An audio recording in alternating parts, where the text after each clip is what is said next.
Oke, assalamualaikum warahmatullahi wabarakatuh. Perkenalkan, nama saya Muhammad Adit Ardiana dengan NPM 10321007. Di sini saya akan menjelaskan tentang hubungan rukun iman dengan rukun Islam. Untuk memenuhi tugas evaluasi tengah semester mata kuliah pendidikan agama Islam yang diampu oleh Bapak Budi Jatmiko. Oke, langsung saja ya ke materinya. Pengertian rukun iman. Iman berasal dari kata amana, artinya percaya atau menerima. Lawan katanya adalah kafara, artinya menolak atau menutupi. Sedangkan menurut Ustadz Adi Hidayat menjelaskan bahwa kata iman berasal dari kata amnu yang berarti aman, tenang, dan tentram. Rukun iman adalah asas-asas di dalam agama Islam yang menjadi dasar pembentukan akidah. Asas-asas keimanan di dalam rukun iman berjumlah 6, masing-masing meliputi keimanan kepada Allah, para nabi dan rasul, para malaikat, kitab-kitab Allah dan hari kiamat, serta qada dan qadar Allah. Pengertian rukun Islam. Rukun merupakan kata yang digunakan oleh para ulama untuk menyebutkan sesuatu yang menjadi tiang sandaran atau tiang bangunan. Ulama juga menyepakati bahwa rukun ini ada 5 berdasarkan pada jumlah sudut-sudut tiang yang ada di dalam Ka'bah yang berjumlah 5. Islam berarti berserah diri untuk memperoleh keselamatan atau kedamaian.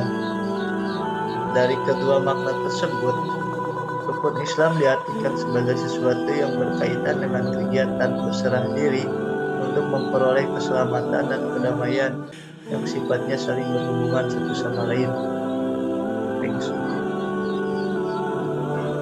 Pengaruh iman terhadap kehidupan seorang muslim. Poin pertama, pengaruh iman kepada Allah yang mempengaruhi perilaku seorang muslim, sebab keyakinan yang ada dalam dirinya akan dibuktikan pada dampak perilakunya. Poin kedua, pengaruh iman kepada malaikat. Keyakinan terhadap adanya malaikat bukan hanya sebatas mengetahui nama-nama dan tugasnya, akan berpengaruh juga terhadap perilaku manusia. Poin ketiga, ada pengaruh iman kepada kitab, dapat memberikan keyakinan yang kuat akan kebenaran jalan yang ditempuhnya, karena jalan yang harus ditempuh manusia telah diberitahukan Allah dalam kitab suci, yaitu kitab Al-Quran. Dan yang keempat, pengaruh iman kepada Rasul. Dengan adanya Rasul, maka manusia dapat melihat contoh-contoh perilaku dan teladan terbaik yang sesuai dengan apa yang diharapkan Allah. Poin kelima, ada pengaruh iman kepada hari akhir. Keimanan tersebut akan melahirkan sikap optimis, yakni bahwa tidak akan ada yang sia-sia dalam kehidupan manusia. Semuanya juga akan musnah. Hari akhir itu hari kiamat ya. Poin yang keenam, ada pengaruh iman kepada qada dan qadar. Keimanan tersebut akan melahirkan sikap optimis, tidak mudah kecewa dan putus asa, sebab yang menimpanya itu ialah ia yakini sebagai ketentuan yang telah Allah takdirkan kepadanya.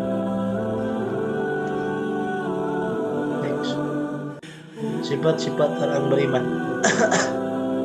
Pertama, ada teguh pendirian, tidak mudah terpengaruhi dalam keadaan apapun dan tidak lemah karena cobaan.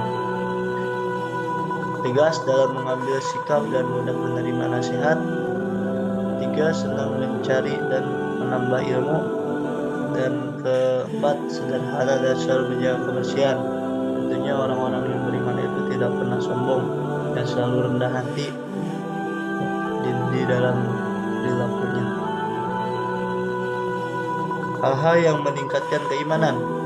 Yang pertama, ada ilmu, yaitu dengan meningkatkan ilmu tentang mengenal Allah Subhanahu wa Ta'ala, seperti makna dari nama-namanya, sifat-sifatnya, dan perbuatannya. kedua, merenungkan ciptaan Allah, keindahannya, keanekaragamannya, dan kesempurnaannya. Ketiga, senantiasa meningkatkan ketakwaan dan meninggalkan maksiat kepadanya.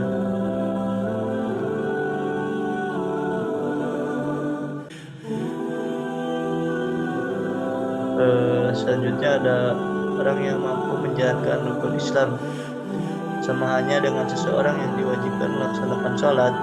Salah satunya bila telah balik, maka rukun Islam ini pun dipenuhi oleh seseorang yang telah melampaui persyaratannya.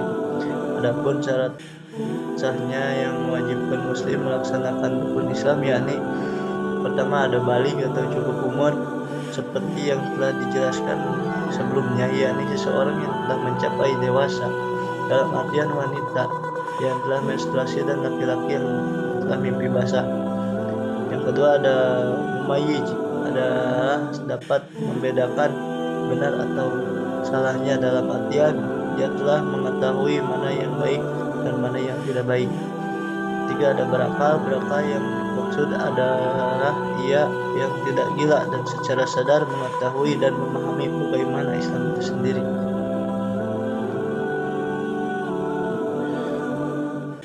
Selanjutnya ada hubungan rukun iman dengan rukun Islam. Rukun Islam inilah yang menjadi pedoman umum seorang muslim dalam beribadah kepada Allah Subhanahu wa taala. Dengan kata lain, rukun Islam merupakan perbuatan atau amalan yang berbentuk fisik, sedangkan rukun iman adalah amalan yang bersifat batiniah atau keyakinan yang ada di dalam hati. Karena rukun iman merupakan pedoman dalam menjalankan ibadah dan rukun Islam merupakan dasar atau fondasi bagi seorang muslim. Oleh karena itu, rukun Islam dan rukun iman saling berhubungan atau saling berkaitan satu sama lain.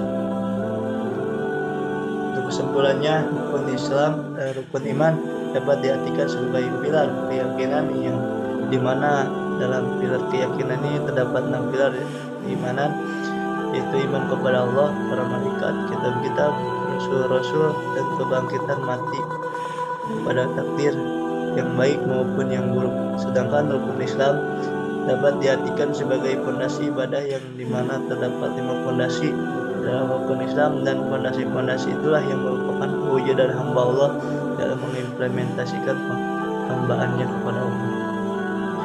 Terima kasih, mungkin itu saya yang dapat saya sampaikan, kurang lebihnya mohon maaf. Wabillahi taufiq wal hidayah. Assalamualaikum warahmatullahi wabarakatuh.